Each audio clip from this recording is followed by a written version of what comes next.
Pengertian kedaulatan.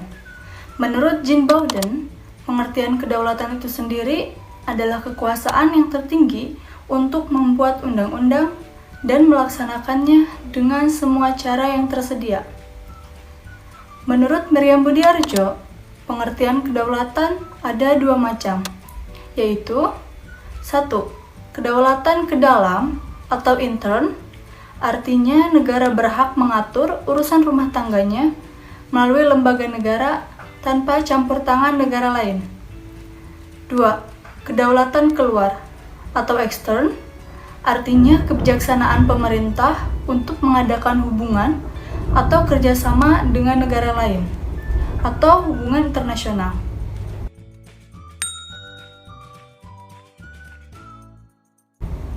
Macam-macam teori kedaulatan. 1. Teori kedaulatan Tuhan. Teori ini menganggap bahwa pemerintah suatu negara diberi kekuasaan oleh Tuhan. Kedaulatan yang berasal dari Tuhan dipegang oleh raja yang merupakan wakil Tuhan. Alasannya, karena raja itu dianggap Tuhan yang menjelma di dunia ini. Oleh karena itu, kekuasaan raja tidak boleh dibantah oleh rakyatnya. Karena dengan membantah perintah raja, berarti menentang perintah Tuhan.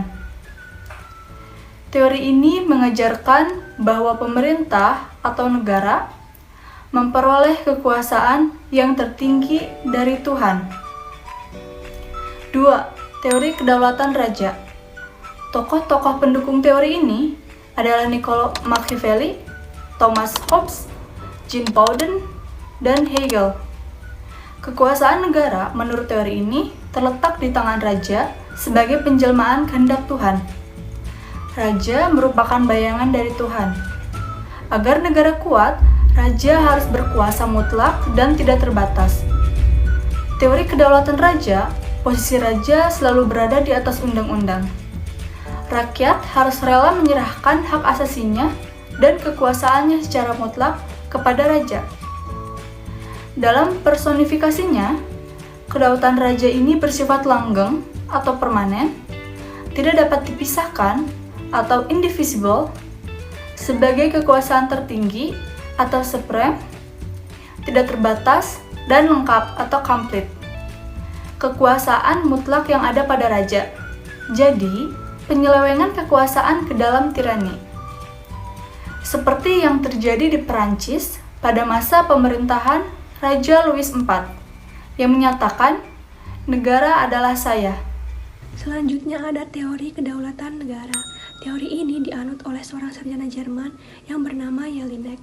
Dalam bukunya, ia berpendapat bahwa kedaulatan negara sebagai pokok pangkal kekuasaan yang tidak diperoleh dari siapapun juga. Oleh sebab itu, kekuasaan yang ada di dalam suatu pemerintahan tidak dapat dibantah lagi, karena dalam suatu wilayah secara otomatis kekuasaan itu sudah melekat pada pemerintahan dan berdaulat. Dengan kata lain, pokok pangkal dari segala kekuasaan yang ada di dalam suatu wilayah negara, yaitu pemerintah sebagai alat negara. Yang keempat ada teori kedaulatan hukum. Teori kedaulatan hukum menunjukkan bahwa kekuasaan yang tertinggi bukan terletak di tangan raja dan bukan juga berada di tangan negara, melainkan berada di tangan hukum. Teori ini menyatakan bahwa hukum merupakan pernyataan penilaian yang muncul atau bersumber pada kesadaran hukum manusia itu sendiri. Yang terakhir ada teori kedaulatan negara. Teori ini dipelopori oleh J.J. Rousseau dan John Locke. Menurut teori ini, negara memperoleh kekuasaan dari rakyatnya, bukan dari Tuhan atau raja. Beliau beranggapan bahwa adanya suatu kontrak sosial, yaitu suatu perjanjian antara seluruh rakyat yang setuju pemerintah mempunyai kekuasaan dalam suatu negara. Dengan demikian dapat dikatakan bahwa teori kedaulatan negara adalah bersifat demokratif, yang artinya bahwa kekuasaan tertinggi itu ada di tangan rakyat. Jadi pemerintah mendapat kekuasaan itu dari rakyatnya. Setelah rakyat menyerahkan haknya kepada penguasa, maka penguasa mengembalikan hak itu kepada rakyat dalam bentuk hak-hak warga negara.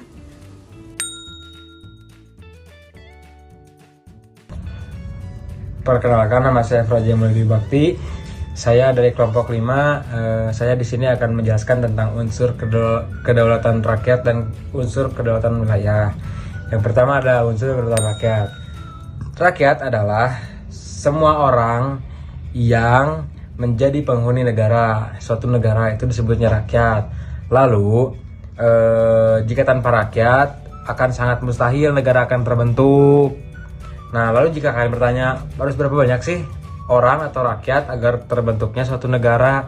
Nah, Pluto menjelaskan bahwa harus mengumpulkan atau harus ada masyarakat, rakyat sebanyak 5.040 orang atau rakyat.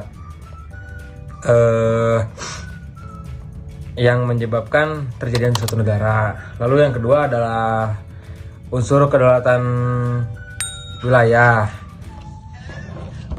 Di wilayah tertentu ialah dibatasi di mana kekuasaan negara itu tidak berlaku di luar batas wilayahnya. Mengenai batas wilayah negara mengenai batas negara tidak dilihat dari Undang-Undang Dasar Negara, tetapi merupakan perjanjian atau traktat, disebutnya traktat antara dua negara atau lebih. Dan biasanya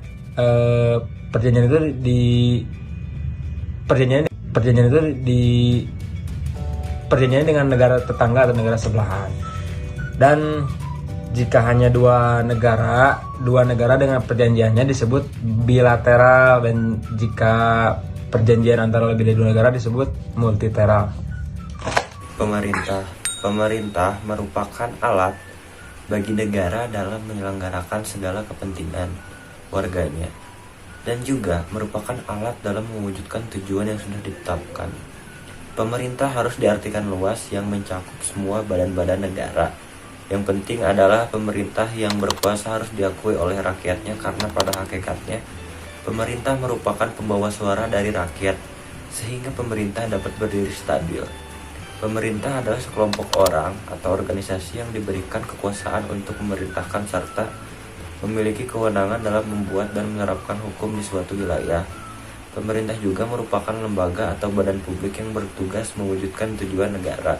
Pengakuan dari negara lain terhadap suatu negeri yang baru berdiri bukanlah merupakan suatu faktor mutlak atau unsur pembentuk negeri baru, namun lebih merupakan menerangkan atau menyatakan telah lahirnya suatu negeri baru.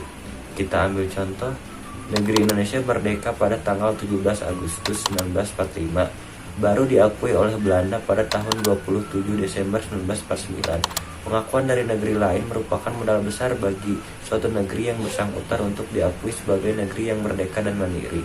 Pengakuan suatu negeri dapat dibagi menjadi dua kelompok, yaitu pengakuan secara de facto dan pengakuan secara de jure. Untuk pengakuan de facto, menurut KBBI, de facto adalah menurut kenyataan yang sesungguhnya. Menurut hakikatnya, istilah yang banyak digunakan pada kalimat tentang pengakuan atas suatu pemerintahan ini merujuk pada bentuk pengakuan suatu negara terhadap negara lain.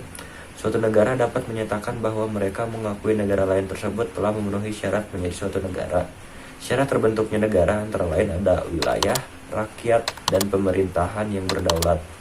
Pengakuan de jure, menurut KBBI, berdasarkan hukum, agak mirip dengan de facto. De jure merupakan pengakuan oleh negara lain menyatakan secara resmi terhadap suatu negara berdasarkan hukum internasional tentang keberadaan negara baru. Terima kasih. Saya Zeki Hanif. Wassalamualaikum warahmatullahi wabarakatuh.